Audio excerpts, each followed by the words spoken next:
Hello everyone, welcome to civil staff IAS. और आज के लेक्चर में हम डिस्कस करेंगे 1.5 इयर्स के जो भी करंट अफेयर्स रहे हैं that is related with polity, that we will discuss in detail.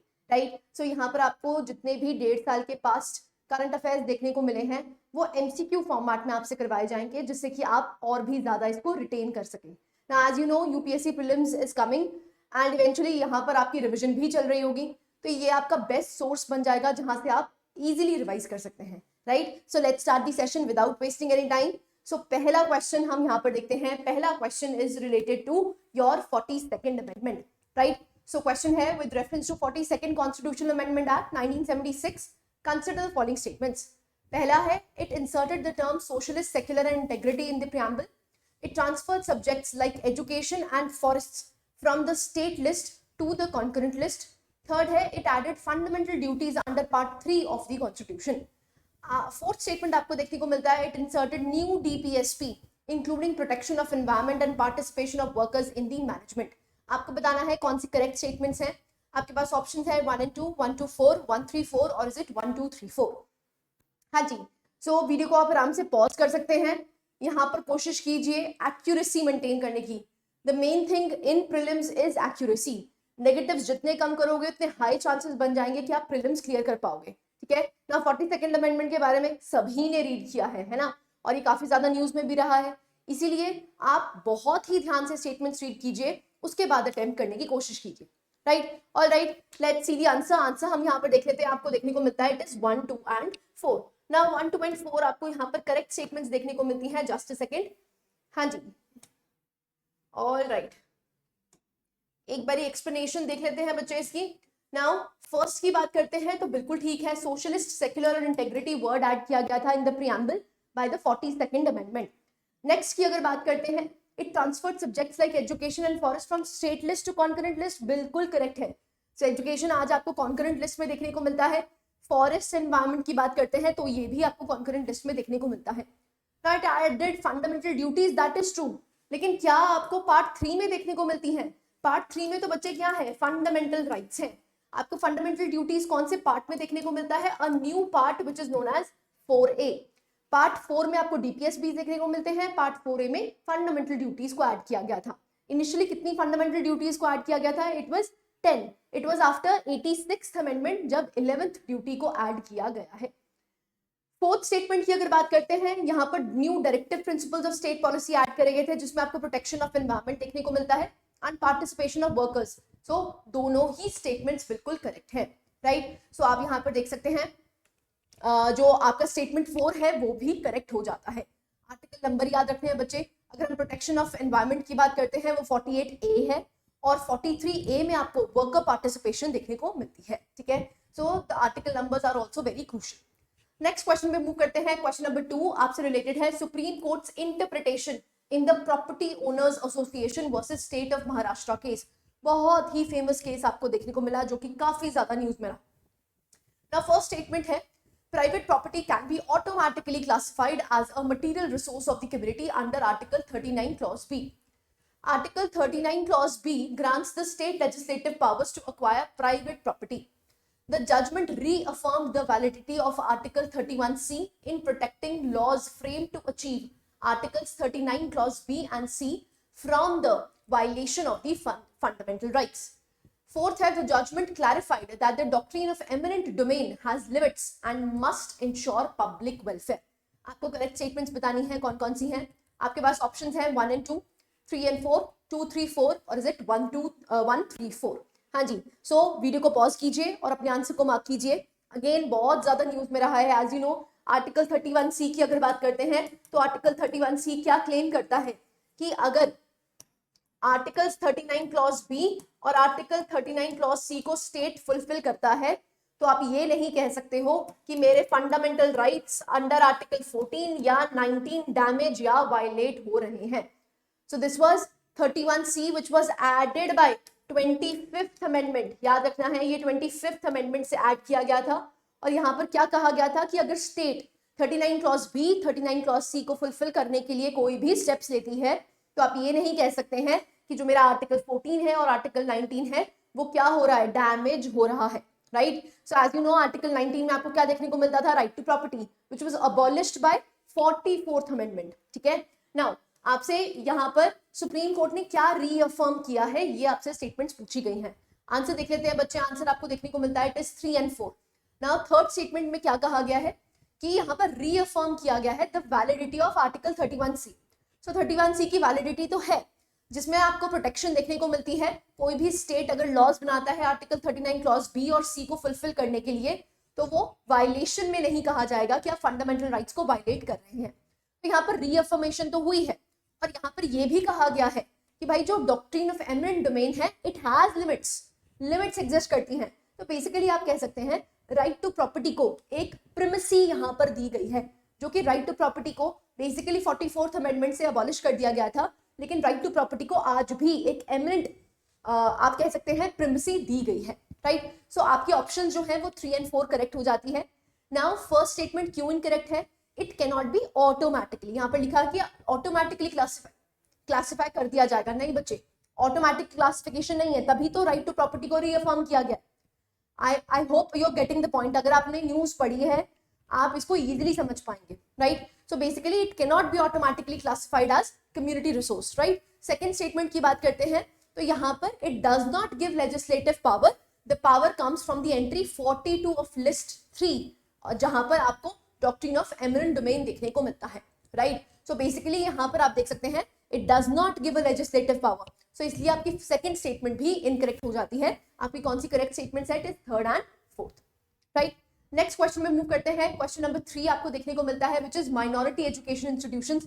काफी ज्यादा न्यूज में रहा है, so in any sense it becomes important. Right. Now अगर हम बात करते हैं an institution loses its minority status if it is established through a parliamentary statute. Article 30 clause 1 of the constitution gives religious and linguistic minorities the right to establish and administer education institutions of their choice. The National Commission for Minority Education Institutions has the status and powers of a civil court. आपको बताना है कौन से correct statements हैं, 1 and 2, 2 and 3, 1 and 3, और is it 1, 2, 3. Again easy है बच्चे. अगर आपने माइनॉरिटी एजुकेशन इंस्टीट्यूशंस के बारे में पढ़ा हो, एएमयू काफी ज्यादा आपको न्यूज में देखने को मिला था, जिसपे माइनॉरिटी एजुकेशन इंस्टीट्यूशन का टैग लगाया गया था. सुप्रीम कोर्ट ने इसको रीअफर्म किया था. सो अगर आपने न्यूज पढ़ी है आपको ये इजिली समझ आएगा. हाँ जी. सो वीडियो को पॉज कीजिए और अपने आंसर को मार्क कीजिए. All right, let's see the answer. Answer आपको देखने को मिलता है इट इज 2 and 3. ना बेसिकली यहाँ पर ये कहा गया है कि institution loses its minority stature. So basically this is untrue. ये फॉल्स आपको देखने को मिलता है. क्यों? क्योंकि सुप्रीम कोर्ट ने ये कहा है कि इवन इफ वो पार्लियामेंट्री स्टैट्यूट से बना है, लेकिन अगर वो आप डिनोमिनेशन वहां पर अगर आपको रिलीजियस माइनॉरिटी की देखने को मिलती है तो वो एक माइनॉरिटी एजुकेशन इंस्टीट्यूशन ही रहेगा, जैसे कि आपको एएमयू देखने को मिला. दो इसको पार्लियामेंट्री स्टैट्यूट के तहत बनाया गया था, लेकिन यहाँ पर सुप्रीम कोर्ट ने रीअफर्म किया है कि एएमयू का स्टेटस क्या रहेगा, it would B minority education institution. ये आपको कहां पर देखने को मिलता है? ये हमारा फंडामेंटल राइट है अंडर आर्टिकल 30 क्लॉज 1, जहां पर रिलीजियस और लिंग्विस्टिक माइनॉरिटीज को पूरा हक दे रखा है कि वो अपने इस्टेब्लिश कर सकते हैं minority educational institutions. Right. Now national commission for minority education institution has the status and powers of a civil court. That is true. So यहाँ पर क्वाजी जुडिशियल पावर्स आपको देखने को मिलती है किसकी? National commission to minority education institutions की. Right. Clarity है. सो आपका ऑप्शंस कौन सी करेक्ट हो जाती है? 2 and 3. नेक्स्ट क्वेश्चन में मूव करते हैं. आपसे एसेंशियल रिलीजियस प्रैक्टिसेस के बारे में पूछा गया है, which is a test developed by Indian judiciary. Consider the following statements. Now, जो essential religious practice है, it was first established in the Keshavananda Bharati case. Second है, the test allows court to determine if a religious practice is essential to a religion based on religious texts and practices. Use of loudspeakers for religious purposes has been declared as an essential religious practice under Article 25. आपको बताना है कौन सी correct statements है, 1 and 2, 2 only, 2 and 3, or is it 1, 2, 3? हाँ जी. So video को pause कीजिए और अपने आंसर को मार्क कीजिए. Alright, let's see the answer. Answer आपको देखने को मिलता है इट इज 2 ओनली. ना जो ईआरपी टेस्ट है, क्या आपको फर्स्ट एस्टैब्लिश होता हुआ दिखा ये केशवानंद भारती केस? नहीं बच्चे, अगर आपने स्टैटिक भी पढ़ा है तो भी आपको पता है इट इज द शिरूर मठ केस. बहुत ही ज्यादा फेमस केस आपको देखने को मिलता है जहां पर एसेंशियल रिलीजियस प्रैक्टिस को इंट्रोड्यूस किया गया था. ना as the name suggest, essential religious practice क्या है? Those practices that are essential to any religion. वो किस पे बेस्ड रहेगी? वो टेक्स्ट और डॉक्ट्रिन्स पे बेस्ड रहेगी. सो आपकी जो सेकंड स्टेटमेंट है वो बिल्कुल करेक्ट हो जाती है. लेकिन यहाँ पर क्या लाउड स्पीकर्स को बोला गया है कि ये एसेंशियल रिलीजियस प्रैक्टिस का पार्ट है? नहीं भाई, ठीक है। इसलिए जो थर्ड स्टेटमेंट है वो इनकरेक्ट हो जाती है, आपका ऑप्शन बन जाता है 2 ओनली। नेक्स्ट क्वेश्चन में मूव करते हैं। आपसे पूछा गया है with reference to the constitutional and legal measures for addressing atrocities against SCs, consider the following statements. Now, article आपको 46 देखने को मिलता है of the constitution directs the state to promote the educational and economic interests of SCs and protect them from social injustice. Second है the Protection of Civil Rights Act 1955, originally called Untouchability Offences Act, was enacted to punish untouchability based on economic status.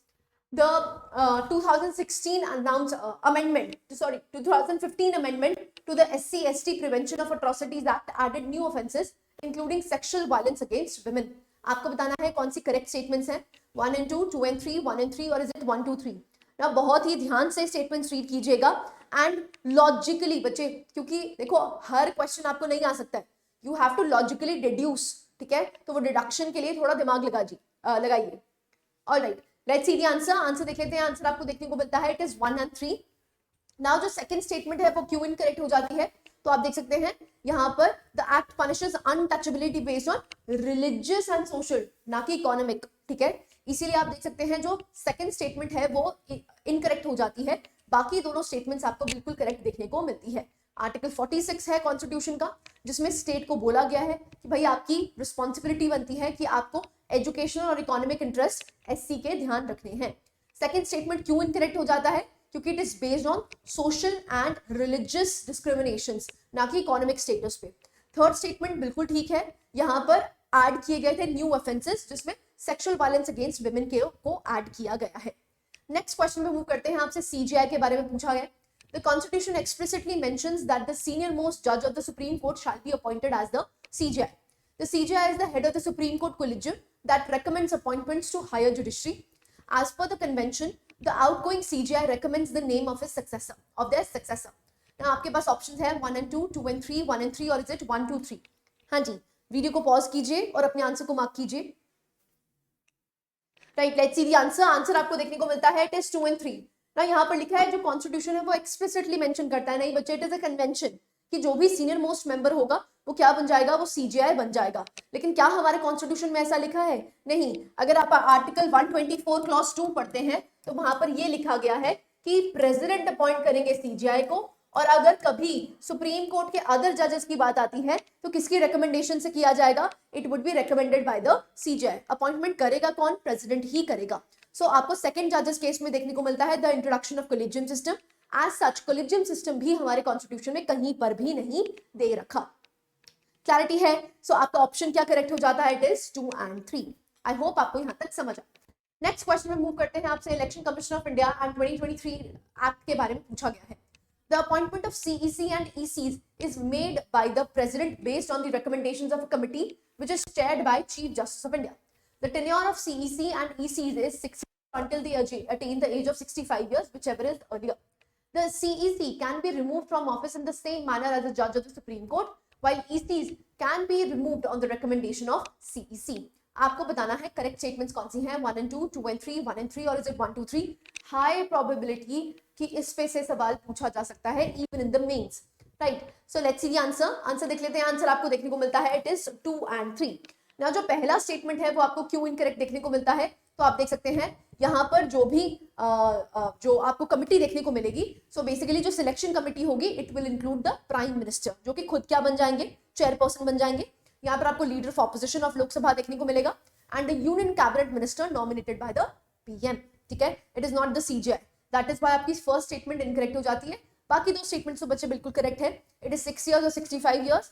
And जो CEC है उसको कैसे remove किया जाएगा? जैसे कि एक सुप्रीम कोर्ट के जज को रिमूव किया जाता है, अगर दूसरे ईसीज को रिमूव करना है तो किसके रिकमेंडेशन चाहिए? सीईसी से रिकमेंडेशन चाहिए। नेक्स्ट स्टेटमेंट की अगर बात करते हैं तो आपसे रीसेंट प्रिजन रिफॉर्म्स के बारे में पूछा गया है, which is model prisons act 2023।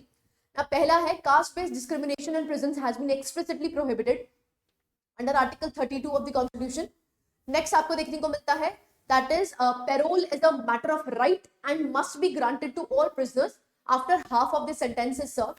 The Model Prisons Act 2023 includes provisions for video conferencing with courts and scientific interventions in the prison system. आपको बताना है कौन सा करेक्ट स्टेटमेंट है, 1 and 3, 3 ओनली, 1 and 2, 1 2 3 और इज इट 2 and 3? हाँ जी, video को pause कीजिए और अपने आंसर को मार्क कीजिए। Alright, let's see the answer. Answer आपको देखने को मिलता है it is third only. Now क्या कहीं पर भी आपको आर्टिकल 32 दैट इज रिट्स में कहीं पर भी क्या एक्सप्लिसिट मेंशन देखने को मिला कि भाई कास्ट बेस्ड डिस्क्रिमिनेशन नहीं करी जाएगी? सो यहाँ पर कोई एक्सप्लिसिट मेंशन नहीं है। एंड स्पेशली जब हम आर्टिकल 32 की बात करते हैं, ये एक्सप्लिसिट मेंशन आपको कहाँ देखने को मिलता है कि डिस्क्रिमिनेशन नहीं होनी चाहिए, कास्ट बेस्ड डिस्क्रिमिनेशन नहीं होनी चाहिए? It is under article 14 and 15, right? So article 32 में नहीं है, इसलिए फर्स्ट स्टेटमेंट इनकरेक्ट हो जाती है। नाउ सेकंड स्टेटमेंट, तो अगर आपने थोड़ा बहुत भी बच्चे अगर करंट अफेयर्स को जज किया है तो आप इजीली समझ सकते हैं कि आप पैरोल को राइट की तरह एक राइट के तौर पे दिया जा सकता है, नहीं, right? So parole is not a right, it is a conditional and a discretionary relief, right? So second statement भी इनकरेक्ट हो जाता है। थर्ड स्टेटमेंट बिल्कुल ठीक है, वीडियो कॉन्फ्रेंसिंग के थ्रू और जो साइंटिफिक इंटरवेंशंस हैं वहां पर प्रिजन सिस्टम में लगाई जाएंगी, जिससे कि आप देख सकते हैं यहाँ पर जो स्मूथनिंग है या एफिशिएंसी है वो और भी ज्यादा इंक्रीज हो जाए, राइट? तो थर्ड स्टेटमेंट बिल्कुल करेक्ट हो जाता है। नेक्स्ट क्वेश्चन में मूव करते हैं। आपसे इंडियाज एआई इनिशिएटिव्स के बारे में पूछा गया है। Bhashini uses AI to make government services accessible in regional languages. The Rahat app uses AI for predicting financial frauds and cyber crimes. India AI program and national strategy for AI are led by the Ministry of Electronics and Information Technology and Niti Aayog respectively. आपको बताना है कौन सी correct statements है, 1 only, 1 and 3, 2 and 3 और is it 1 2 3? हाँ जी, video को pause कीजिए और अपने आंसर को मार्क कीजिए। Alright, let's see the answer. Answer आपको देखने को मिलता है इट इज 1 and 3। नाउ जो सेकंड स्टेटमेंट है वो क्यों इनकरेक्ट है, तो आप देख सकते हैं जो राहत है एज द नेम सजेस्ट ये बेसिकली डिजास्टर रिलीफ के लिए है, right? So disaster protection and humanitarian assistance के लिए है, ना कि आपको फाइनेंशियल क्राइम्स या फाइनेंशियल फ्रॉड्स के लिए देखने को मिलती है। सो सेकंड स्टेटमेंट इनकरेक्ट हो जाती है, बाकी दोनों स्टेटमेंट्स बच्चे बिल्कुल करेक्ट है। सो इंडिया का जो एआई है वो रन किया जाता है माइटी के द्वारा with Niti Aayog and developed the AI for all strategy. Very important hashtag AI for all strategy, right? Clarity है। So answer क्या बन जाता है इसका, 1 and 3। नेक्स्ट क्वेश्चन में मूव करते हैं। आपसे कोऑपरेटिव्स के बारे में पूछा गया है। The 97th amendment added cooperatives as a fundamental right under Article 19 clause 1 subclause C. Multi-state cooperative societies fall under the state list, while primary cooperatives fall under the union list. Article 43B was added to the directive principles to promote cooperative societies. आपको बताना है कौन सी correct statements हैं, 1 and 2, 1 and 3, 2 and 3 और is it 1 2 3? हाँ जी, alright, let's see the answer. Answer आपको देखने को मिलता है इट इज 1 and 3। नाउ अगर हम यहाँ पर सेकंड स्टेटमेंट की बात करते हैं तो जो आपकी मल्टी स्टेट कोऑपरेटिव्स हैं they fall under the union list, ना कि state list, ठीक है? तो आप देख सकते हैं it's the other way round, multi state cooperatives fall under the union list and state cooperatives fall under the state list, right? So इसलिए second statement incorrect हो जाती है, बाकी statements बिल्कुल correct है बच्चे। 97th amendment से ही यहाँ पर amendment किया गया था और आपको यहाँ पर 19 clause 1 सब clause C में cooperative societies add होता हुआ दिखा, और इसके लिए explicit DPSP भी add किया गया है जो कि आर्टिकल 43B में आपको देखने को मिलता है, जिसमें कोऑपरेटिव सोसाइटीज को प्रमोट करने की बात की गई, राइट? नेक्स्ट क्वेश्चन में मूव करते हैं। क्वेश्चन है म्युनिसिपल कॉर्पोरेशंस इन इंडिया के रिलेटेड। Now municipal corporations are established in cities with a population exceeding 1 million. The mayor is the executive head of the municipal corporation holding significant administrative powers. The municipal commissioner is appointed by the state government and acts as the chief executive officer of the municipal corporation. आपको बताना है कौन सी correct statements हैं, 1 and 2, 2 and 3, 1 and 3 और is it 1 2 3? देखो अगर आपने न्यूज नहीं भी पढ़ी है, स्टैटिक पोर्शन भी अच्छे से किया है, तब भी आप ये क्वेश्चन अटेम्प्ट कर सकते हैं, right? So give me the answers. आराम से क्वेश्चन देखो, वीडियो को पॉज करो और उसके बाद आंसर करने की कोशिश करो। हाँ जी, alright, let's see the answer. Answer आपको देखने को मिलता है it is 1 and 3 only, right? Now उन्होंने बोला है जो सेकंड स्टेटमेंट है, सेकंड स्टेटमेंट में कहा गया है कि भाई इसके पास बहुत सारी एडमिनिस्ट्रेटिव अथॉरिटी होती है। नहीं बच्चे, एडमिनिस्ट्रेटिव अथॉरिटी किसके पास वेस्टेड होती है? It is by the municipal commissioner. That is why it is said कि जो मेयर है वो एक सेरेमोनियल हेड बन के रह जाता है, दैट्स इट। उसके पास आज तक ज्यादा पावर्स नहीं है। किसके पास ज्यादा पावर्स आपको देखने को मिलती है? म्युनिसिपल कमिश्नर के पास, राइट। इसलिए जो सेकंड स्टेटमेंट है वो इनकरेक्ट हो जाता है, बाकी स्टेटमेंट्स बिल्कुल करेक्ट है, राइट। नेक्स्ट क्वेश्चन में मूव करते हैं। क्वेश्चन है, आपको बताना है नेट न्यूट्रलिटी के बारे में। So the telecom regulatory authority of India has implemented regulations prohibiting discriminatory tariffs for the data services. Next, net neutrality ensures that all internet traffic is treated equally without prioritizing or blocking. Next, India's stance on net neutrality allows telecom services providers to offer preferential speeds for certain websites or applications. Now, आपको बताना है correct statements कौन सी हैं, 1 and 2, 2 and 3, 1 and 3, और is it 1 2 3? Logic apply करो बच्चे, easy logic apply करो। अगर आपको नेट न्यूट्रलिटी के बारे में पता है, बेसिक कॉन्सेप्ट भी पता है, तब भी आप आंसर तक पहुंच सकते हैं। Alright, let's see the answer. Answer आपको देखने को मिलता है इट इज 1 and 2, क्योंकि जो थर्ड स्टेटमेंट है बच्चे वो तो गलत देखने को ही मिल रही है। सो आप देख सकते हो, क्या टेलीकॉम सर्विसेज को अलाउ किया जाएगा कि आप प्रेफरेंशियल स्पीड्स दो? नहीं ना, ऑब्वियस ही बात है ना। तो इसलिए आप देख सकते हैं it prohibits the telecom services providers from offering preferential speeds और treatments to specific websites. Clarity है? थर्ड स्टेटमेंट इनकरेक्ट हो जाता है, बाकी तो बिल्कुल ठीक है। नेक्स्ट क्वेश्चन में मूव करते हैं। आपसे telecom right of way rules के बारे में पूछा गया है 2024। पहला स्टेटमेंट है, these rules replace the Indian Telegraph right of way rules from 2016. The rules provide a framework for the establishment and maintenance of telecommunication infrastructure on the public and private property. They grant telecom companies the authority to establish infrastructure without any prior permission from the property owners. आपको correct statements बतानी है, 1 and 2, 2 and 3, 1 and 3, और is it 1 2 3? हाँ जी, easy है बच्चे। Right of वे के बारे में अगर आपको कॉन्सेप्ट पता है तो भी आप आराम से कर सकते हैं। All right, let's see the answer. Answer देख लेते हैं। आंसर आपको देखने को मिलता है 1 and 2 ना। ऑब्वियस ही बात है बच्चे, जो टेलीकॉम कंपनीज हैं क्या वो विदाउट परमिशन, जो प्रॉपर्टी ओनर्स हैं क्या विदाउट परमिशन वो अपना इंफ्रास्ट्रक्चर बना सकते हैं? नहीं बना सकते, ऑब्वियस ही बात है ना। तो थर्ड स्टेटमेंट आपकी इनकरेक्ट हो जाती है। तो आप देख सकते हैं जो रूल्स हैं बेसिकली इंफ्रास्ट्रक्चर डेवलपमेंट को तो फैसिलिटेट करते हैं, but they require the telecom companies to have a prior permission from the property owners, ठीक है। तो जो भी स्पेसिफाइड प्रोसीजर्स हैं वो तो आपको फॉलो करने ही पड़ेंगे, क्योंकि प्रॉपर्टी ओनर्स से तो आपको परमिशन लेनी ही पड़ेगी ना बच्चे।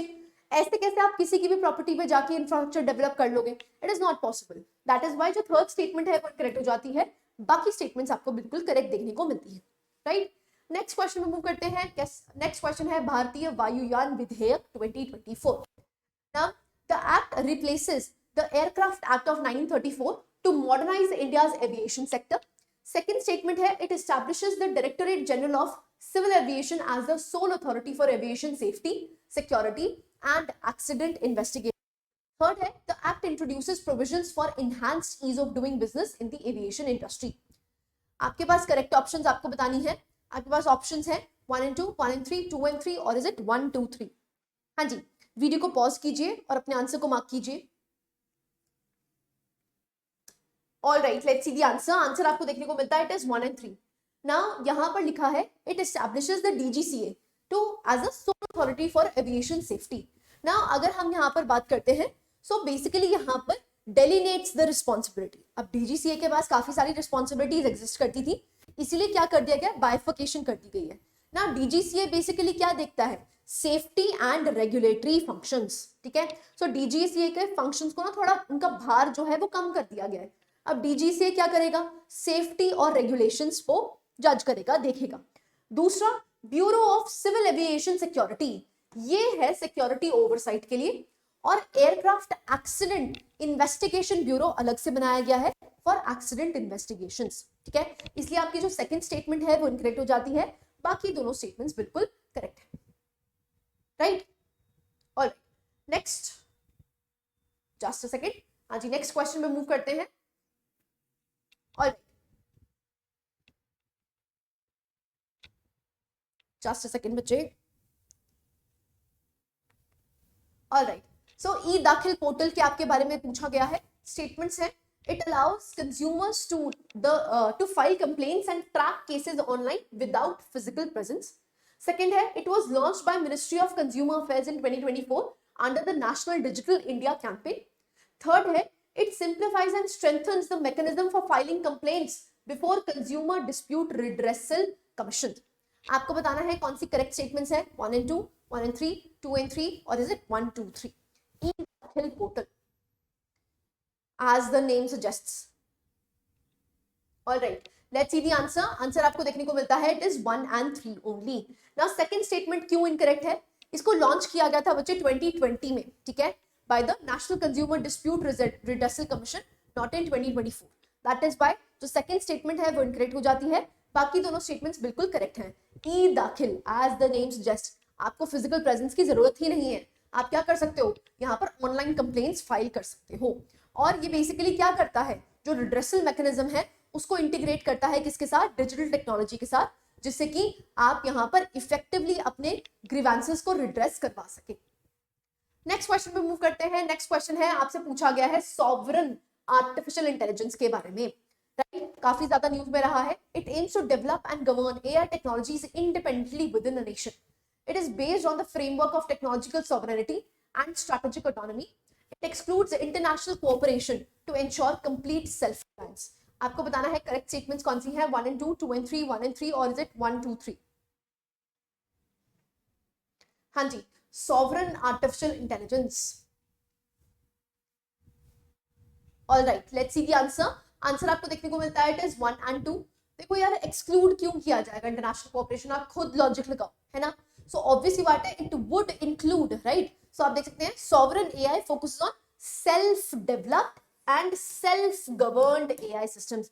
क्योंकि सॉवरन का मतलब ही क्या होता है बच्चे, जहां पर आप अपने डिसीजंस खुद ले सकते हैं. तो एआई गवर्नेंस की अगर बात करते हैं तो यहाँ पर self developed and self regulated, ठीक है. So it draws digital sovereignty, digital sovereignty पे बात की गई है, स्ट्रैटेजिक ऑटोनॉमी पे बात की गई है, और नेशनल इंटरेस्ट प्रोटेक्शन की बात की गई है. Now, sovereign AI includes international cooperation, right? So it is one of the 6 strategic pillars जहां पर आपको international collaboration के बारे में दिया गया है, right? So आंसर क्या बन जाता है आपका, 1 and 2. नेक्स्ट हम मूव करते हैं 2024 इंटरसेप्शन रूल्स के बारे में आपसे पूछा गया है. The rules replace the earlier rules 419 and 419A under the Indian Telegraph rules. Second है, orders for interception can be issued only by the Cabinet Secretary of India. These rules mandate destruction of interception records every 6 months unless required for offices. आपको बताना है कौन से correct statements हैं, 1 and 3, 2 and 3, 1 and 3, और is it 1, 2, 3? हाँ जी, interception rules.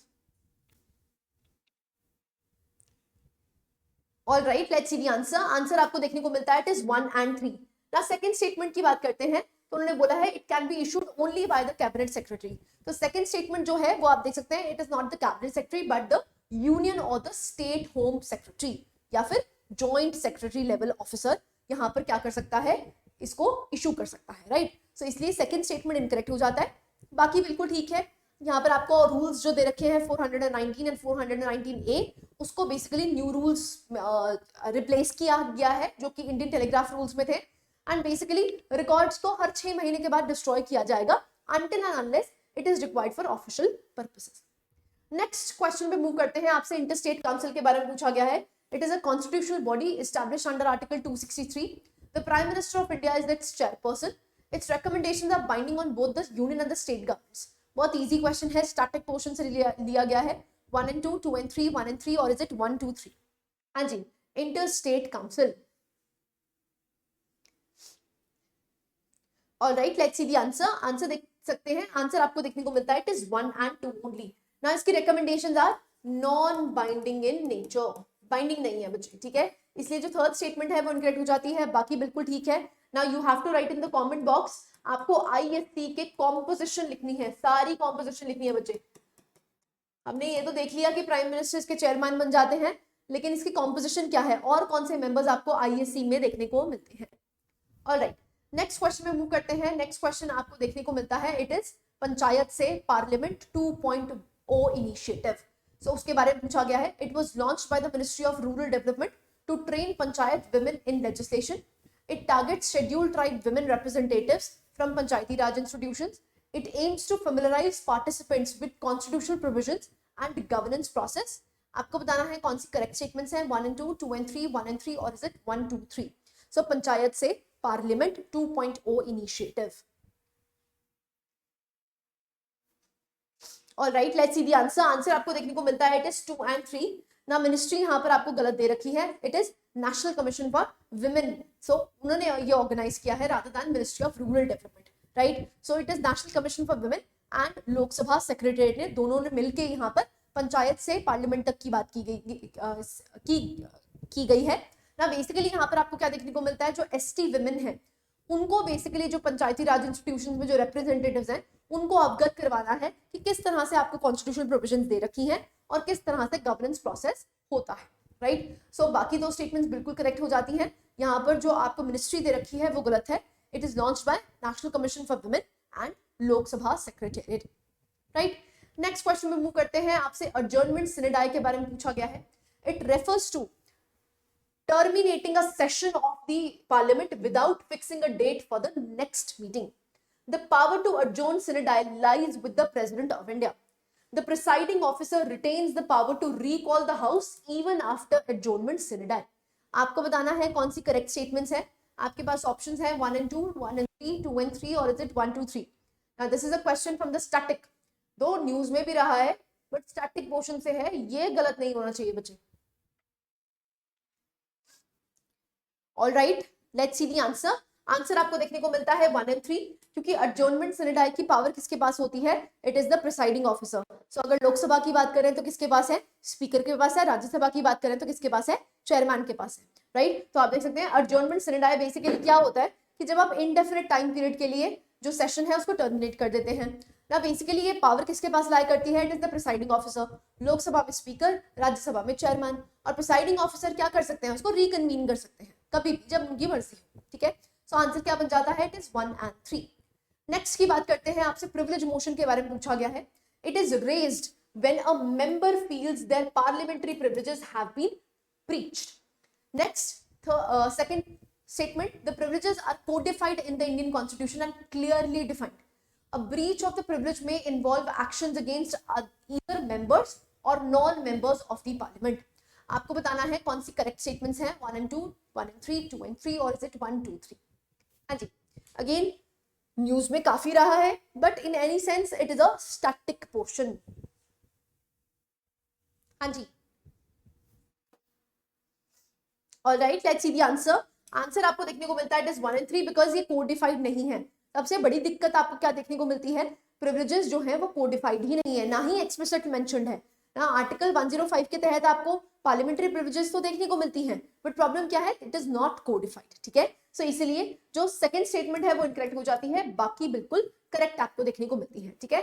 So breach of privilege basically क्या है, ये एक्शन आप ले सकते हो या तो उस मेंबर के खिलाफ, मेंबर्स जो नॉन मेंबर्स के खिलाफ भी लिया जा सकता है, ठीक है। तो आप देख सकते हैं the breach of privilege can involve members, example false allegations, और outsiders भी हो सकते हैं जो कि एमपी नहीं है, ठीक है। और नेक्स्ट क्वेश्चन में मूव करते हैं। नेक्स्ट क्वेश्चन है supplementary grants under Indian constitution के बारे में पूछा गया है ना। अगेन काफी ज्यादा न्यूज में भी रहा है, इन एनी सेंस ये स्टैटिक पोर्शन का भी भाग बन जाता है ना। They are granted when the amount sanctioned for service in a financial year is found to be insufficient.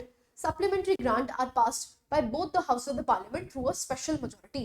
Article 115 of the constitution provides supplementary, additional and excess grants. आपको बताना है कौन सी करेक्ट स्टेटमेंट्स है, 1 and 2, 2 and 3, 1 and 3 और is it 1, 2, 3। हाँ जी, supplementary grants के बारे में पूछा गया है। All right, let's see the answer. Answer आपको देखने को मिलता है, it is 1 and 3. ना सप्लीमेंट्री ग्रांट्स को कहा गया है ये एक्सप्लिसिटली पास होता है हाउसेस बाय स्पेशल मेजॉरिटी। बच्चे यहाँ पर सिंपल मेजॉरिटी चाहिए, स्पेशल मेजॉरिटी नहीं चाहिए, ठीक है। इसलिए जो सेकंड स्टेटमेंट है वो इनकरेक्ट हो जाती है, बाकी आपको दोनों स्टेटमेंट्स बिल्कुल करेक्ट देखने को मिलती है। Article number you have to remember 115। तो सप्लीमेंट्री ग्रांट्स कब करी जाती हैं, जब ओरिजिनल एलोकेशन जो दी जाती है वो इनसफिशिएंट हो जाती है, राइट ना। आपको कमेंट बॉक्स में लिखना है the difference between supplementary, additional and excess grant. बच्चे ये जो चीजें हैं इन एनी सेंस आप स्टैटिक पोर्शन में पढ़ते हैं, दैट इज व्हाई आपको कमेंट बॉक्स में लिखना है the difference between supplementary, additional and excess grants, ठीक है जी। ओके, नेक्स्ट क्वेश्चन में मूव करते हैं। आपसे प्राइवेट मेंबर्स बिल के बारे में पूछा गया है। A private members bill introduced by any MP who is not a minister. the success rate of passing private members bill in it is relatively high. Third है, the last private members bill passed by parliament was after 2000. आपको बताना है correct statements कौन सी हैं, 1 and 2, 1 only, 1 and 3, or is it 2 and 3 only? हाँ जी, private members bill, easy question. All right, let's see the answer. Answer आपको देखने को मिलता है, it is 1 only. ना सेकंड स्टेटमेंट की अगर बात करते हैं बच्चे, प्राइवेट मेंबर बिल पास होने की संभावना बहुत कम है, ठीक है, सो ये हाई नहीं है, it is relatively low. Third statement की अगर बात करते हैं तो आप देख सकते हैं कि 1970 में no private member bill has been passed since 1970, ठीक है, 1970 के बाद कोई भी प्राइवेट मेंबर बिल पास नहीं हुआ है, इसलिए जो थर्ड स्टेटमेंट है वो भी इनकरेक्ट हो जाती है. आपकी पहली दो स्टेटमेंट्स बिल्कुल सॉरी आपकी जो पहली स्टेटमेंट है वो बिल्कुल करेक्ट है, राइट. ओके, नेक्स्ट क्वेश्चन में मूव करते हैं. नेक्स्ट क्वेश्चन आपसे पूछा गया है rule 267 of the Rajya Sabha rules of procedure. पहला स्टेटमेंट है, it allows any MP to suspend all listed business to discuss an urgent matter of national importance. The rule is frequently used and mandates automatic suspension of listed business upon notice. The chairman of Rajya Sabha must approve the use of Rule 267. आपको बताना है कौन सी correct statements हैं, 1 and 3, 2 and 3, 1 and 2, or is it 1, 2, 3? हाँ जी. All right, let's see the answer. Answer आपको देखने को मिलता है, it is 1 and 3 only. Now basically यहाँ पर लिखा है the rule is frequently used. It is rarely accepted, ठीक है, सो ये फ्रीक्वेंटली यूज नहीं होता है एंड ये बेसिकली मैंडेट ऑटोमेटिक सस्पेंशन नहीं करता है, it does not mandate automatic suspension, ठीक है, अप्रूवल इज नीडेड, ठीक है. तो आप देख सकते हैं यहाँ पर जो चेयरमैन है राज्यसभा के, ये अप्रूव करने चाहिए the invocation, right. So basically ये क्या करता है, रूल 267 कहता क्या है कि जो भी अर्जेंट मैटर है नेशनल इंपॉर्टेंस का, उसकी वजह से सारे जो अदर बिजनेस हैं उनको सस्पेंड कर दिया जाएगा, ठीक है जी. ओके, नेक्स्ट क्वेश्चन में मूव करते हैं. With reference to the removal process of Rajya Sabha chairperson, that is the vice president, आपको बताना है कौन सी स्टेटमेंट्स करेक्ट हैं. The vice president can be removed by resolution passed by both houses of the parliament. The resolution must be passed by a simple majority in both the houses. The constitution lays down specific grounds for the removal of vice president. आपको correct statements बतानी है, 1 and 2, 1 only, 2 and 3, और is it 1, 2, 3? हाँ जी. All right, let's see the answer. Answer आपको देखने को मिलता है, it is 1 only. Now जो वाइस प्रेसिडेंट हैं उनको कैसे रिमूव किया जा सकता है, by resolution passed by both the houses. अब यहाँ पर चाहिए क्या बच्चे, इफेक्टिव मेजॉरिटी, ठीक है. तो आप देख सकते हैं the vice president can be removed by resolution passed by Rajya Sabha with absolute majority and agreed to by the Lok Sabha with a simple majority. तो दोनों हाउसेस में सिंपल मेजॉरिटी नहीं चाहिए, ठीक है. सो इसलिए आपकी जो सेकंड स्टेटमेंट है वो इनकरेक्ट हो जाती है. नेक्स्ट, क्या कोई स्पेसिफिक ग्राउंड रिमूवल के लिए दिया गया? नहीं बच्चे, वाइस प्रेसिडेंट के लिए दिया गया, प्रेसिडेंट के लिए तो दिया गया है, that is violation of the constitution, है ना. लेकिन वाइस प्रेसिडेंट के लिए एज सच कोई स्पेसिफिक ग्राउंड नहीं दे रखा है, इसलिए जो थर्ड स्टेटमेंट है वो भी इनकरेक्ट हो जाती है. आंसर क्या बन जाता है, it is 1 only, right. Next question में मूव करते हैं. नेक्स्ट क्वेश्चन है आपका doctrine of merger in Indian jurisprudence. First statement है, it ensures that the lower courts judgment loses its legal validity once the higher court passes its final order. It applies only when the Supreme Court reverses the decision of a high court. Next, the doctrine was clearly explained in the Kunyamad versus State of Kerala case. आपको बताना है कौन सी correct statements हैं, 1 and 2, 2 and 3, 1 and 3, or is it 1, 2, 3? हाँ जी, let's see the answer. Answer आपको देखने को मिलता है, it is 1 and 3. नाउ यहाँ पर आप देख सकते हैं बेसिकली जो डॉक्ट्रिन ऑफ मर्जर है वो कहता क्या है. तो आप देख सकते हैं, it implies that the order of the lower court merges into that of the higher court. जो भी हायर कोर्ट आपको देखने को मिलती है वो बेसिकली मर्ज कर दिया जाता है वंस इट इज अपहेल्ड और मॉडिफाइड, ठीक है. सो आप देख सकते हैं मर्ज हो जाती हैं दोनों के decisions. Done. Next, the doctrine applies whether the high court confirms, modifies or reverses the lower court's decision. क्योंकि at the end of the day किसकी मानी जाएगी बच्चे, हायर कोर्ट की मानी जाएगी. तो इवन इफ यहाँ पर जो लोअर कोर्ट के डिसीजन है उनको मॉडिफाई किया जाता है या रिवर्स किया जाता है या फिर मान्यता रखी जाती है, सारे के सारे डॉक्ट्रिन्स और डॉक्ट्रिन ऑफ मर्जर क्या कहता है, जो सुप्रीम कोर्ट, जो हायर कोर्ट कहेगा वही मान्यता रखी जाएगी. राइट। सो जो सेकंड स्टेटमेंट है वो इनकरेक्ट हो जाती है। क्लैरिटी है? Next, this principle was clearly laid down in this judgement. ठीक है, तो नाम याद रखना है बच्चे, अगेन करंट अफेयर्स में था इसीलिए हम इसको डिस्कस कर रहे हैं। नेक्स्ट आपको देखने को मिलता है हेंडरसन डॉक्ट्रिन के बारे में पूछा गया है। It originates from a British case and is applicable in Indian courts as a persuasive precedent. Second है, it advocates that all issues arising from the same cause of action must be litigated in a single unit. It is a rigid rule that courts must mandatorily apply in all the cases of civil litigation. आपको correct statements बतानी है 1 and 2, 2 and 3, 1 and 3, or is it 1, 2, 3? Henderson doctrine. हाँ जी, all right, let's see the answer. Answer आपको देखने को मिलता है it is 1 and 2 only. ना बेसिकली ये ब्रिटिश कॉन्सेप्ट है जो बेसिकली यहाँ पर प्रेसिडेंट की तरह यूटिलाइज किया जाता है, और ये क्या कहता है कि भाई अगर एक सेम कॉज ऑफ एक्शन से कोई भी जो आपको इशू अराइज होता हुआ दिख रहा है उसको सबको मर्ज कर दिया जाए। ठीक है, it must be litigated in a single unit, right. So ये हेंडरसन वर्सेस हेंडरसन केस देखने को मिलता है जो कि ब्रिटिशर्स में ब्रिटिश जुडिशरी में आपको देखने को मिला, और ये आज डॉक्ट्रिन का प्रेसिडेंट की तरह भी यूटिलाइज किया जाता है, राइट। नाउ थर्ड स्टेटमेंट क्या है, ये कोई रिजिड रूल नहीं है। ठीक है, it is not a rigid rule, rather it is a flexible doctrine applied based on judicial discretion. जब जुडिशियल डिस्क्रिशन है तभी अप्लाई किया जाता है, कोई मैंडेटरी नहीं है। ठीक है, it is flexible in nature. This is Henderson doctrine. Next question में मूव करते हैं, पे कमीशन के बारे में पूछा गया है। द 7th पे commission was implemented in 2016 and is expected to complete its term in 2026. The pay commission are constitutional bodies set up under Article 148. The 8th pay commission was recently approved by the union government.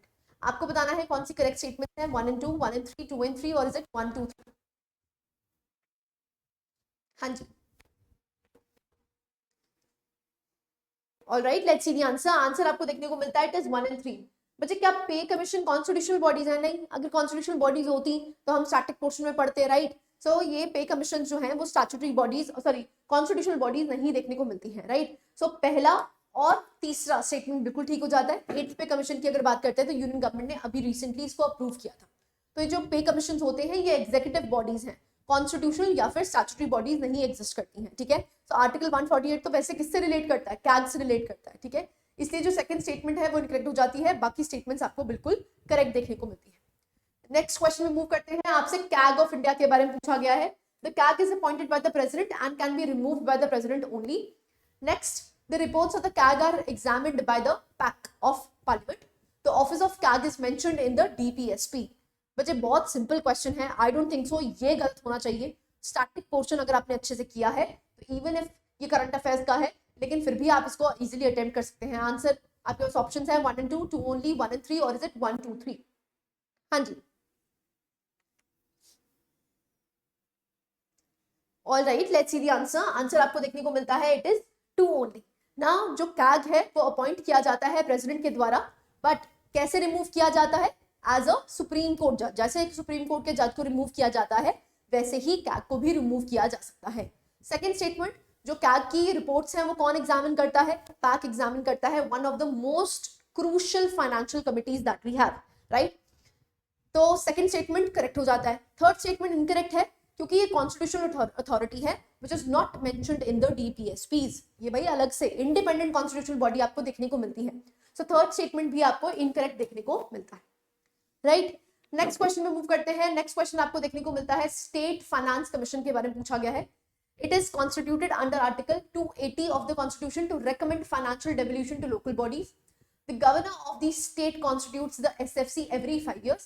The recommendations of SFC are binding on the state government. आपको correct statements बतानी है 1 and 2, 2 only, 2 and 3, or is it 1, 2, 3? हाँ जी,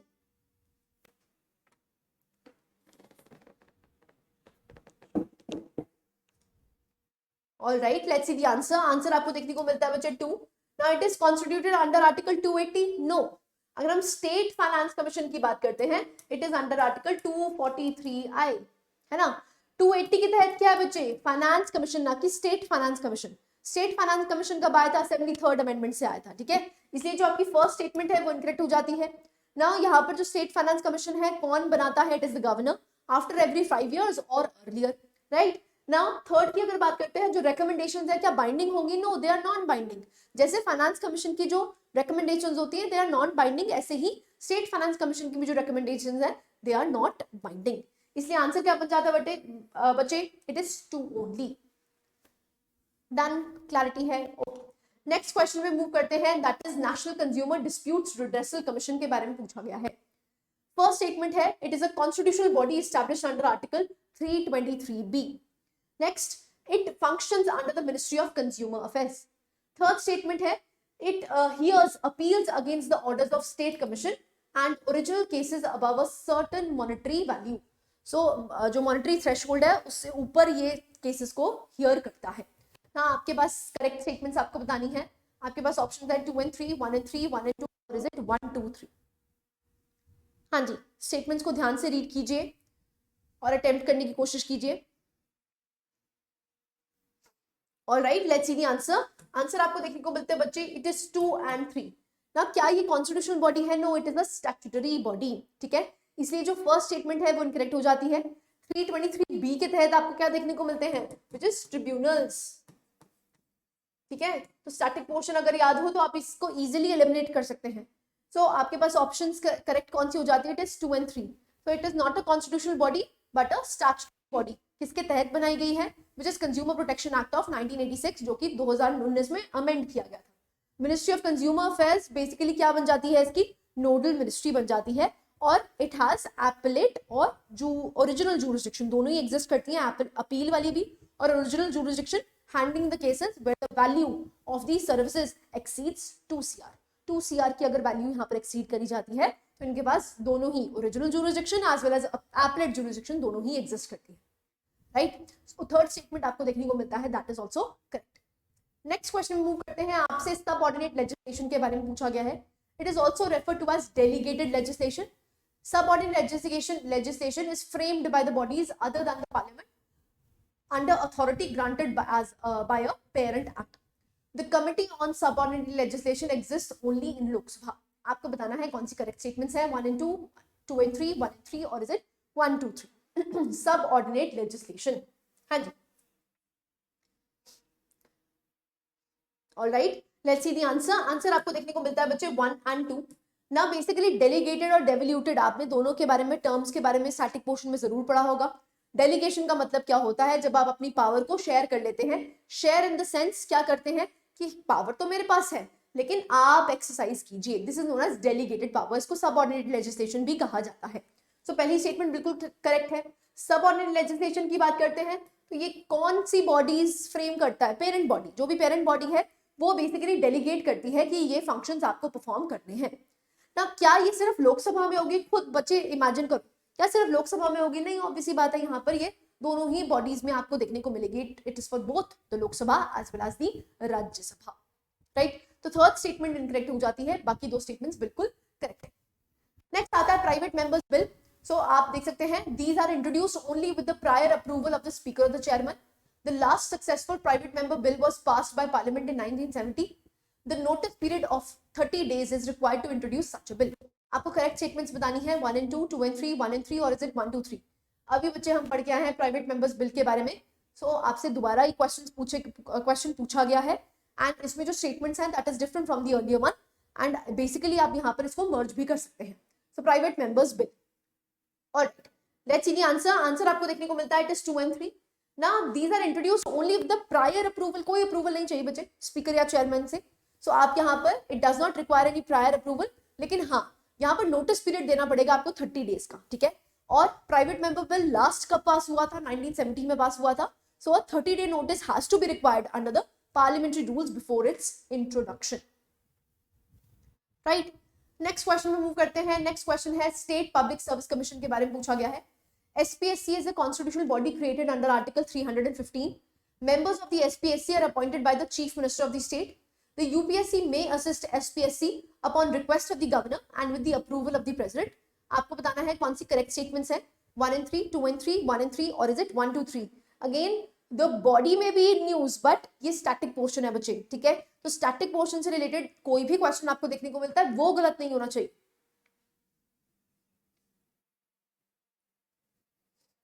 हाँ जी,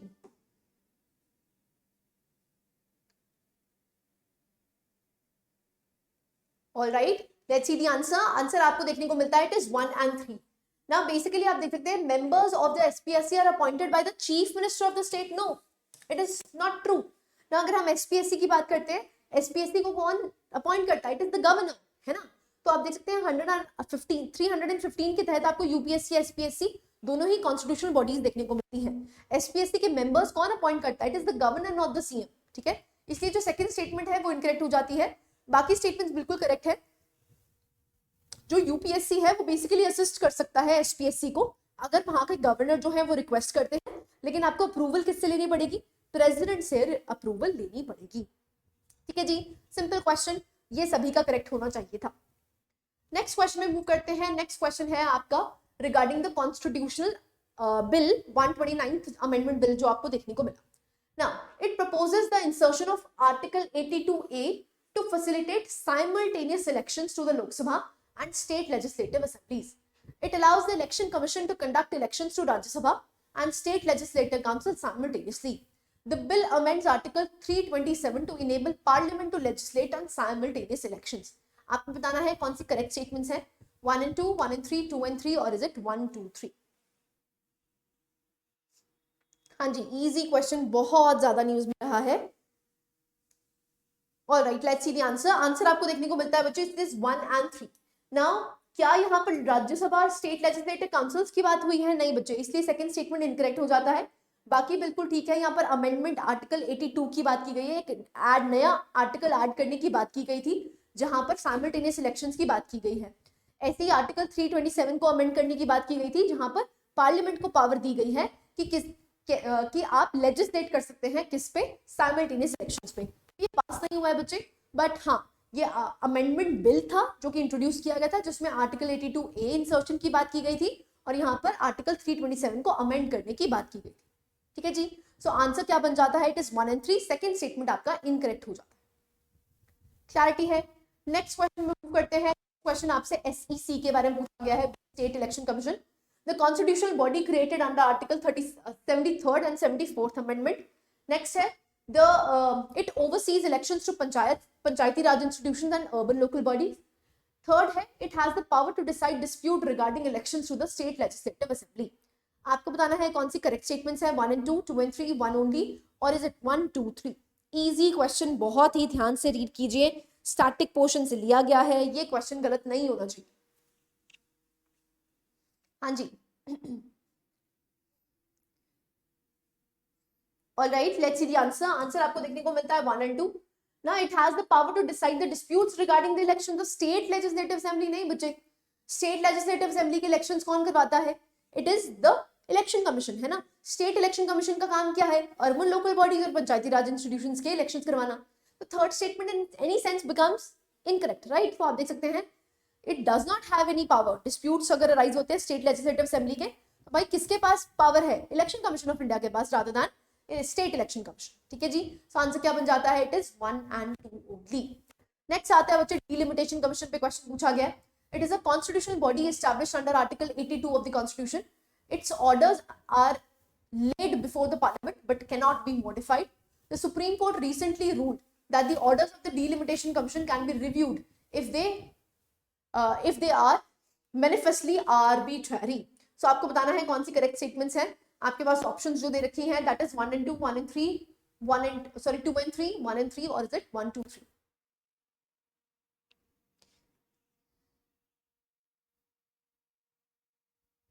हाँ जी, delimitation commission.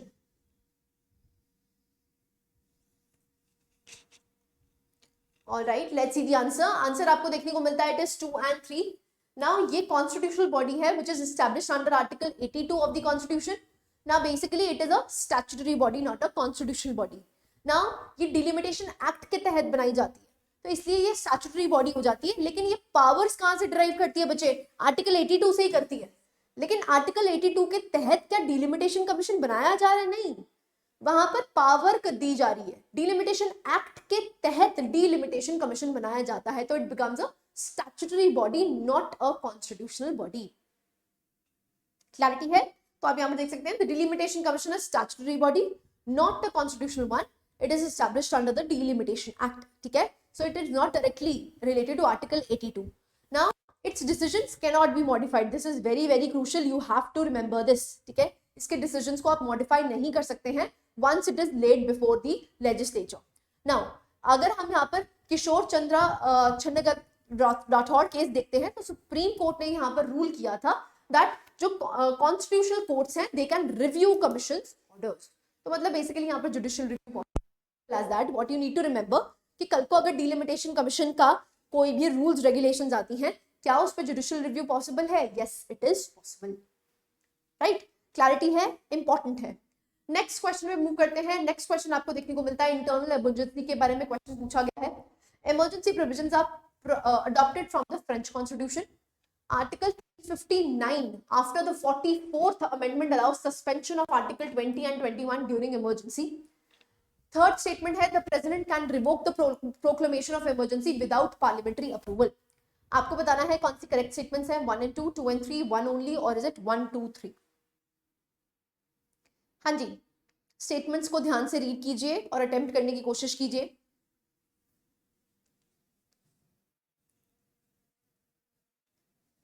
Alright, let's see the answer. Answer आपको देखने को मिलता है थर्ड ओनली. ना फर्स्ट स्टेटमेंट की अगर बात करते हैं तो आप देख सकते हैं ये हमने प्रोविजंस कहां से ली हैं? जर्मनी से, वीमार कॉन्स्टिट्यूशन. ठीक है, सो अगर आपको स्टैटिक याद हो इन एनी सेंस ये क्वेश्चन गलत नहीं होना चाहिए था. नेक्स्ट अगर हम बात करते हैं 44th अमेंडमेंट से ये कहा गया था कि आर्टिकल 20 और 21 को आप सस्पेंड कर ही नहीं सकते हैं.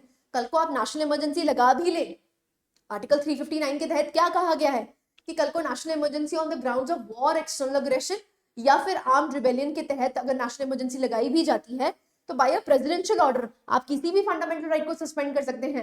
लेकिन कौन से फंडामेंटल राइट को सस्पेंड कभी नहीं किया जा सकता? It is article 20 and 21. Right, इसलिए जो सेकंड स्टेटमेंट है वो भी इनकरेक्ट हो जाती है. राइट, ना प्रेसिडेंट क्या इसको रिवोक कर सकता है कभी भी? हाँ जी बिल्कुल, नेशनल इमरजेंसी को कभी भी रिवोक किया जा सकता है.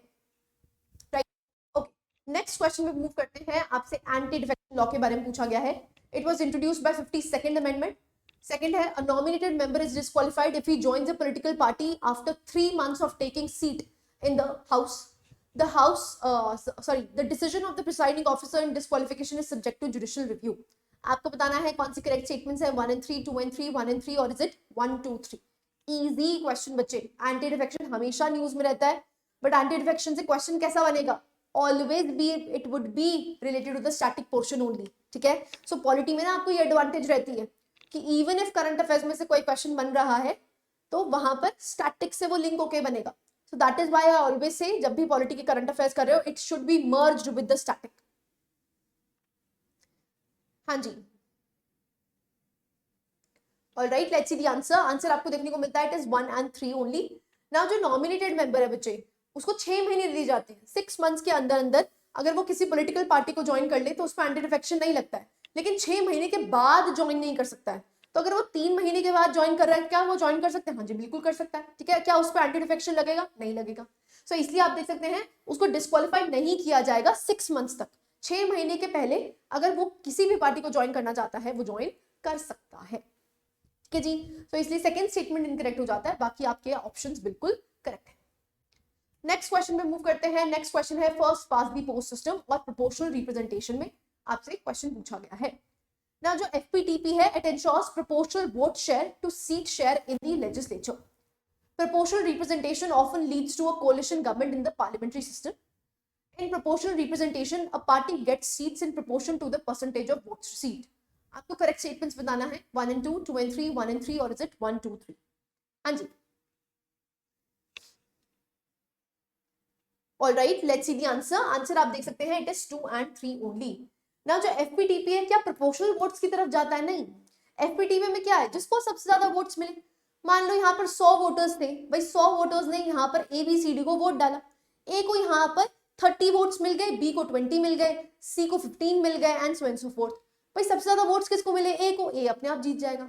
तो वहां पर कोई प्रोपोर्शनल रिप्रेजेंटेशन नहीं होती है. प्रोपोर्शनल रिप्रेजेंटेशन आपको कहां पर देखने को मिलती है कि जितना आपको वोट मिला है उतना ही परसेंटेज आपको सीट्स का भी मिले. इसलिए आपके जो सेकंड और थर्ड स्टेटमेंट्स है वो बिल्कुल ठीक बन जाती है, क्योंकि अगर प्रोपोर्शनल रिप्रेजेंटेशन होती तो बेसिकली यहाँ पर कोalition सरकारें ज्यादा बनती है ना. ऑन दी अदर हैंड अगर हम FPTP की बात करते हैं तो वहां पर आपको सिंगल पार्टी मेजोरिटी भी देखने को मिलती है. थर्ड की बात करते हैं, PR gets seats in proportion to the percentage of votes, that is also true. तो सेकंड और थर्ड स्टेटमेंट बिल्कुल ठीक हो जाता है, जो फर्स्ट स्टेटमेंट है वो इनकरेक्ट है, राइट। नेक्स्ट क्वेश्चन पे मूव करते हैं। नेक्स्ट क्वेश्चन है पार्लियामेंट्री कमिटी से रिलेटेड। जो पैक है, it consist of members only from Lok Sabha. Estimates committee suggests alternative policies to bring efficiency in the administration. Parliamentary Committee on Official Languages is consulted, is constituted under the Official Languages Act of 1963. आपको बताना है कौन सी correct statements हैं, 2 and 3, 1 and 3, 1 and 3, sorry 2 and 3, 1 and 2, 1 and 3, और is it 1 2 3? हाँ जी, answers please. Alright, let's see the answer. Answer आपको देखने को मिलता है इट इज 2 and 3। नाउ पहली स्टेटमेंट की अगर बात करते हैं, तो पैक की अगर बात करते हैं, तो वहां पर आपको 22 मेंबर्स देखने को मिलते हैं, जो कि 15 लोकसभा से होते हैं और 7 राज्यसभा से होते हैं। It is the estimates committee, जिसमें सारे के सारे मेंबर्स 30 मेंबर्स कहां से होते हैं, लोकसभा से ही होते हैं। इसलिए जो आपकी फर्स्ट स्टेटमेंट है बच्चे, वो इनकरेक्ट हो जाती है। एस्टिमेट्स कमिटी का काम ही क्या है कि एडमिनिस्ट्रेशन में और एफिशिएंसी आ सके, ये इसके लिए बताती है। तो सेकंड स्टेटमेंट बिल्कुल ठीक हो जाती है। और अगर हम parliamentary committee on official language की बात करते हैं, तो ये कब बनाई गई थी, ये ऑफिशियल लैंग्वेजेस एक्ट 1963 के तहत बनाई गई थी, ठीक है। तो बाकी दो स्टेटमेंट्स करेक्ट हो जाती हैं, first statement is incorrect, right. Next question में मूव करते हैं। नेक्स्ट आपको सिटीजनशिप अमेंडमेंट रूल्स 2024 के बारे में पूछा गया है। It allows applicants to use Aadhaar as a proof of entry into India. Applicants must renounce foreign citizenship only after receiving approval from Indian citizenship. The application is submitted offline to the district magistrate. आपको बताना है कौन सी correct statements हैं। आपके पास options हैं 1 only, 1 and 2, 2 and 3, और is it 1 2 3?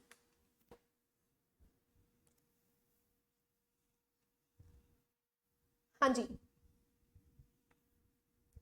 All right, let's see the answer. Answer आप देख सकते हैं, इट इज 1 and 2। ना बेसिकली ये अलाउ करता है एप्लीकेंट्स को, जो जिनके पास भी आधार आपको देखने को मिलता है, तो आधार क्या बन जाएगा, as a proof of entry into India. दूसरा, यहाँ पर जो एप्लीकेंट्स हैं, दे मस्ट रिनाउंस, अपनी फॉरेन सिटीजनशिप को ये रिनाउंस कर दें जैसे ही इनको अप्रूवल इंडियन सिटीजनशिप का मिल जाएगा। नेक्स्ट अगर हम बात करते हैं, the application is submitted offline to the district magistrate. मुझे आप खुद लॉजिक लगाओ, ऑफलाइन क्यों होगा, तो आप देख सकते हैं ये इलेक्ट्रॉनिकली सबमिट करा जाएगा to an empowered committee through a district level committee, ठीक है। सो इसलिए जो थर्ड स्टेटमेंट है वो इनकरेक्ट हो जाती है, बाकी दोनों स्टेटमेंट्स बिल्कुल करेक्ट है। नेक्स्ट क्वेश्चन में मूव करते हैं। आपसे मीडिएशन एक्ट ऑफ 2023 के बारे में पूछा गया है। The act provides for community mediation for resolving local disputes. Second है, the litigation mediation is mandatory before approaching any court और tribunal with certain exceptions. The mediation council of India under act is a constitutional body. आपको correct statements बतानी है, आपके पास options हैं 1 and 2, 2 and 3, 1 and 3, और is it 1 2 3? हाँ जी, statements को बहुत ही ध्यान से रीड कीजिए, उसके बाद अटेम्प्ट कीजिए। Mediation act anyways becomes important.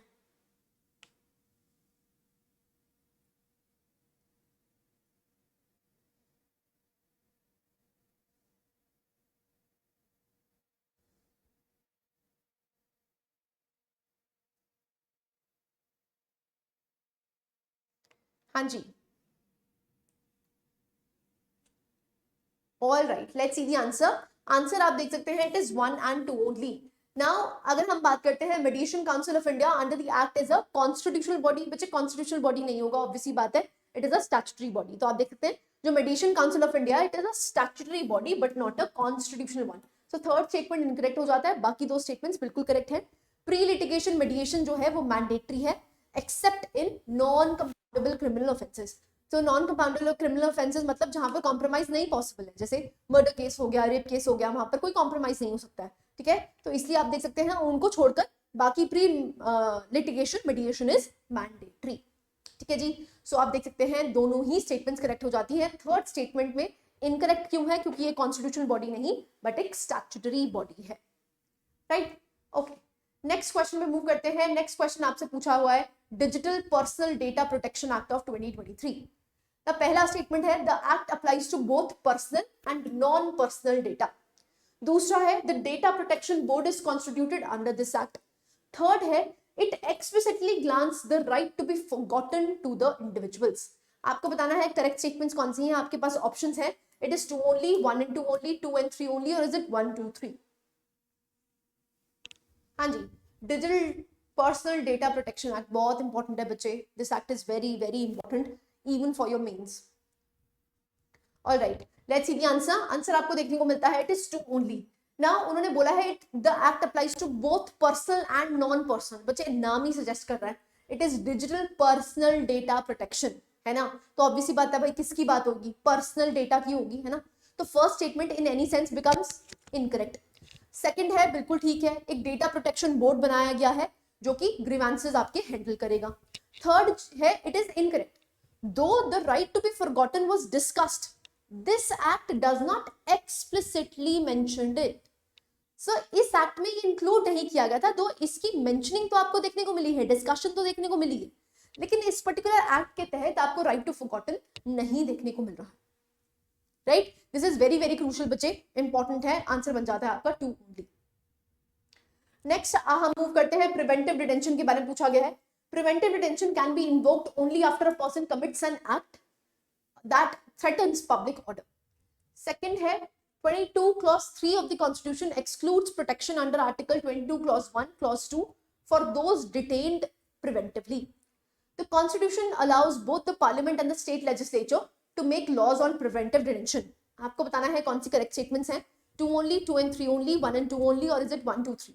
वह स्टैटिक पोर्शन से रिलेटेड है। प्रिवेंटिव डिटेंशन अगर आपने अच्छे से पढ़ा हो, आर्टिकल 22 अच्छे से पढ़ा हो, आप इजीली इसको अटेम्प्ट कर सकते हैं। All right, let's see the answer. Answer आपको देखने को मिलता है it is 2 and 3। Now second statement बिल्कुल ठीक है, जो आर्टिकल 22 क्लॉज 3 है कॉन्स्टिट्यूशन का, it excludes protection under article 22 clause 1 and clause 2। अगर हम आर्टिकल 22 की बात करते हैं, दो तरह की डिटेंशन बात कर रखी है, एक प्यूनिटिव डिटेंशन और एक प्रिवेंटिव डिटेंशन। ना अगर हम फर्स्ट स्टेटमेंट की बात करते हैं, तो फर्स्ट स्टेटमेंट में कहा है it can be invoked only after the person commits a crime. नहीं, वो तो प्यूनिटिव डिटेंशन हुई। प्रिवेंटिव का मतलब क्या है कि आपने कोई क्राइम कमिट नहीं भी किया है, फिर भी आपको डिटेन कर लिया गया है कि आप कोई गलत काम ना करें, ऑन दी एप्रीहेंशन कि आप कोई गलत काम कर सकते हैं, इसीलिए आपको उठा लिया जाता है, आपको डिटेन कर लिया जाता है। This is known as preventive detention. हमारे कॉन्स्टिट्यूशन के अकॉर्डिंग ही दोनों ही पार्लियामेंट और स्टेट लेजिस्लेचर दोनों ही एक्सप्लिसिटली क्या बना सकती हैं, लॉज बना सकती हैं प्रिवेंटिव डिटेंशन के लिए। अगर हम पार्लियामेंट की बात करते हैं, फॉरेन अफेयर्स से रिलेटेड, नेशनल सिक्योरिटी से रिलेटेड कोई भी अगर प्रिवेंटिव डिटेंशन लॉ बनाना है, तो ये इनके पास पूरी रिस्पॉन्सिबिलिटी, पूरी पावर एग्जिस्ट करती है। तो दोनों के पास पावर है, पार्लियामेंट और स्टेट लेजिस्लेचर के पास। राइट, सो आपकी जो थर्ड स्टेटमेंट है वो करेक्ट हो जाती है, इसलिए आपका ऑप्शन क्या बन जाता है, it is 2 and 3 only. Right, okay, next question में मूव करते हैं। आपसे राइट टू बी फॉरगॉटन के बारे में पूछा है। Now it is explicitly mentioned in the digital personal data protection act of 2023। right to be forgotten was recognized by the Supreme Court as a part of Article 21 in the Puttaswamy judgment. Right to be forgotten allows individuals to request removal of personal data from the public platforms. आपको correct statements बतानी है, आपके पास options है 2 and 3, 1 and 3, 1 2 3, और is it 2 only? हाँ जी, बहुत ध्यान से क्वेश्चन अटेम्प्ट कीजिए, वेरी इंपॉर्टेंट। इस टॉपिक में से हाईली प्रोबेबल क्वेश्चंस बन सकते हैं।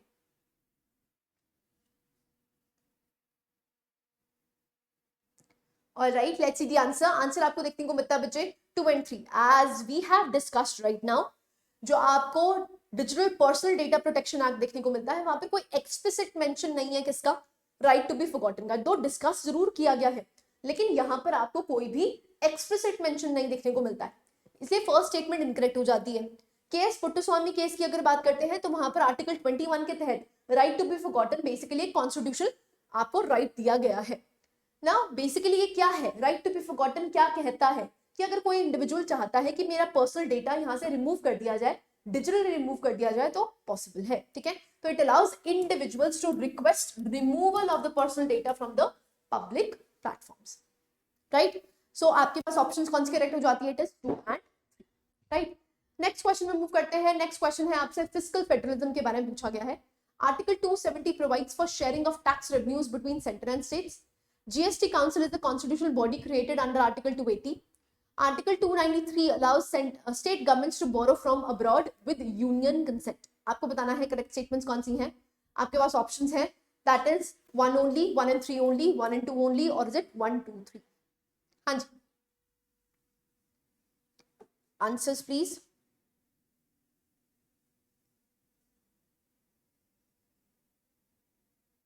Alright, let's see the answer. Answer आपको देखने को मिलता है बच्चे one only. So article 270 basically sharing of tax revenues की बात करता है।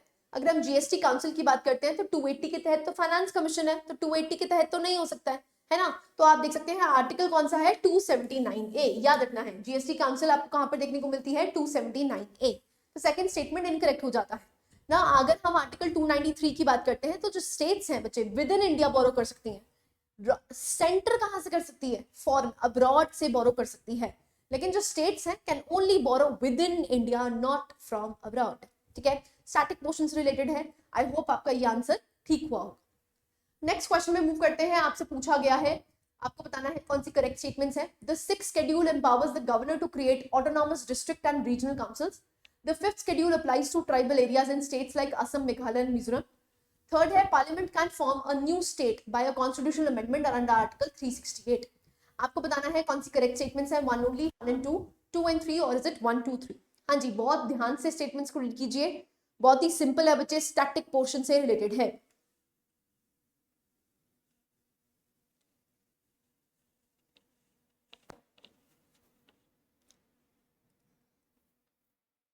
हाँ जी, alright, let's see the answer. Answer देख लेते हैं। आंसर आपको देखने को मिलता है, इट इज वन ओनली ना। सिक्स्थ शेड्यूल जो आपको देखने को मिलता है, वहां पर गवर्नर को एम्पावर किया जाता है कि आप ऑटोनॉमस डिस्ट्रिक्ट या रीजनल काउंसिल्स बना सकते हैं। जब हम फिफ्थ शेड्यूल की बात करते हैं तो वहां पर क्या आपको नॉर्थ ईस्टर्न स्टेट्स देखने को मिलती है, ना, it is under sixth schedule बचे। ठीक है, फिफ्थ शेड्यूल के तहत आपको 10 स्टेट्स देखने को मिलती हैं जहां पर प्रेसिडेंट क्या कर सकता है, किसी भी एरिया को शेड्यूल्ड एरिया घोषित डिक्लेयर कर सकता है। Right, next it can form, next आपको देखने को मिलता है parliament can form new states by constitutional amendment under article 368। No, अगर आपने आर्टिकल 4 अच्छे से पढ़ा हो तो वहां पर लिखा गया है कि जब भी आर्टिकल 2 या आर्टिकल 3 में कोई भी चेंजेस करने हैं तो पार्लियामेंट को कॉन्स्टिट्यूशनल अमेंडमेंट अंडर आर्टिकल 368 की जरूरत नहीं है, मतलब स्पेशल मेजोरिटी की जरूरत नहीं है। क्या कर सकते हैं, सिंपल मेजोरिटी से कोई भी नई स्टेट बना सकते हैं। ठीक है, तो अगर आपने आर्टिकल 3 पढ़ा हो जहां पर आपको न्यूमोनिक देखने को मिलता है, विच इज फिदा, that is formation of a new state from the existing state, increasing the area of the existing state, decreasing the area of the existing state, altering the boundaries, altering the names। ठीक है, सो अगर ये चीजें करनी है तो article 368 के तहत कॉन्स्टिट्यूशनल अमेंडमेंट की जरूरत नहीं है, मतलब स्पेशल मेजोरिटी की जरूरत नहीं है। ये सब चीजें कैसे हो सकती हैं, सिंपल मेजोरिटी से हो सकती हैं। ठीक है जी, सो इसलिए आपकी जो थर्ड स्टेटमेंट है वो भी इनकरेक्ट हो जाती है, ऑप्शन बन जाता है वन ओनली। डन। और नेक्स्ट क्वेश्चन पे मूव करते हैं। आपसे फास्ट ट्रैक कोर्ट्स के बारे में पूछा गया, tribunal system and the fast track special courts. पहला है tribunals are exclusively constitutional bodies and are established under article 323A only. ग्राम न्यायालयस are required to hold mobile courts periodically in villages. The concept of fast track special courts was introduced to clear the backlog of cases related to crimes against women and children. आपको बताना है correct statements कौन सी हैं। आपके पास options है 2 and 3, 1 and 2, 1 and 3, और is it 1 2 3। हाँ जी, ध्यान से स्टेटमेंट्स रीड कीजिए, उसके बाद अटेम्प्ट करने की कोशिश कीजिए। Alright, let's see the answer. Answer आपको देखने को मिलता है, इट इज 2 and 3 ना। जो ट्रिब्यूनल्स हैं वो एक्सक्लूसिवली कॉन्स्टिट्यूशनल बॉडीज हैं जो कि आपको 323A में देखने को मिलती है। बच्चे 323B भी तो एग्जिस्ट करता है ना, तो इसलिए आप देख सकते हैं जो ट्रिब्यूनल्स हैं वो इस्टेब्लिश करे जाते हैं 323A जो कि एडमिनिस्ट्रेटिव ट्रिब्यूनल्स हैं, और 323B जो अदर मैटर्स के लिए आपको देखने को मिलते हैं। सो कई ट्रिब्यूनल्स आपको स्टैट्यूटरी भी देखने को मिलते हैं, ऐसा नहीं है कि सारे के सारे कॉन्स्टिट्यूशन ही है। ठीक है, सो इसलिए जो फर्स्ट स्टेटमेंट है वो इनकरेक्ट हो जाती है, बाकी बिल्कुल ठीक है। ग्राम न्यायालय बेसिकली मोबाइल कोर्ट्स पीरियोडिकली आपको विलेजेस में विजिट करती हुई दिखती है। और थर्ड स्टेटमेंट की बात करते हैं, जो फास्ट ट्रैक स्पेशल कोर्ट्स हैं वो विमेन एंड चिल्ड्रन को फास्ट ट्रैक जस्टिस जल्दी से जल्दी मिल सके उसके लिए फास्ट ट्रैक स्पेशल कोर्ट्स बनाए गए हैं, specially for the cases that are related with women and children. Right, so third statement भी करेक्ट हो जाती है। आंसर आपका क्या बन जाता है, it is 2 and 3 only. Done, clarity है। नेक्स्ट क्वेश्चन में मूव करते हैं। आपसे भारतीय न्याय संहिता के बारे में पूछा गया है। It replaces IPC of 1860। Second है community service is introduced as a form of punishment under this act. Third है the act introduces the concept of zero FIR. आपको बताना है करेक्ट स्टेटमेंट कौन सी है, 1 and 2, 2 and 3, 1 and 3, और is it 1 2 3। बच्चे zero FIR के रिगार्डिंग भी हमने यहाँ पर क्वेश्चन पुट किया है, तो इन एनी सेंस आपका जीरो एफआईआर भी कंप्लीट हो जाएगा, बट अभी इसको अटेम्प्ट करने की कोशिश कीजिए। हाँ जी, alright, let's see the answer. Answer आपको देखने को मिलता है इट इज 1 and 2 ओनली। ना बेसिकली भारतीय न्याय संहिता क्या करता है, आईपीसी को रिप्लेस करता है। यहाँ पर community service as a punishment यहाँ पर इंट्रोड्यूस करी गई है ना। थर्ड स्टेटमेंट की बात करते हैं तो zero FIR basically Bharatiya Nyaya संहिता में नहीं है, किसमें है, भारतीय नागरिक सुरक्षा संहिता में। ठीक है, सो याद रखना है ये बीएनएसएस में देखने को मिलती है। So zero FIR already existed and it is not a new service, new service नहीं है, it is a part of BNSS, भारतीय नागरिक सुरक्षा संहिता। ठीक है जी, तो कोई नया कॉन्सेप्ट नहीं है, पहले भी आपको देखने को मिलता था, कोई नया चीज नहीं ऐड करी गई है। और वैसे भी ये बीएनएस में नहीं है, किसमें है, बीएनएसएस में। ठीक है जी, तो इसलिए थर्ड स्टेटमेंट इनकरेक्ट होती है, बाकी दोनों स्टेटमेंट्स बिल्कुल करेक्ट है। ठीक है जी, सो जीरो एफआईआर के बारे में जब हम नेक्स्ट सेट ऑफ 50 क्वेश्चंस करेंगे बच्चे, वहां पर जीरो एफआईआर से रिलेटेड भी आपको क्वेश्चन देखने को मिलेगा। So don't worry, all your जो इंपॉर्टेंट मोस्ट इंपॉर्टेंट आपको करंट अफेयर्स देखने को मिलते हैं जहां से क्वेश्चन बन सकता है, that we will be discussing. तो we have discussed the 50 questions and 50 questions का सेट आपको नेक्स्ट वीक देखने को मिलेगा, right. So please do revise it. जितने भी पॉलिटी के क्वेश्चंस आपको देखने को मिलते हैं, the polity questions has to be remembered with the static portion. जब तक आप स्टैटिक पोर्शन को कंप्लीट नहीं कर रहे हैं बच्चे, इन एनी सेंस आप यहाँ पर कुछ ना कुछ मिस आउट जरूर करेंगे। ठीक है, तो स्टैटिक पोर्शन से हमेशा आपने करंट अफेयर्स को मर्ज करना ही करना है, right. So this was it from my side. I hope you like the lecture. Thank you very much.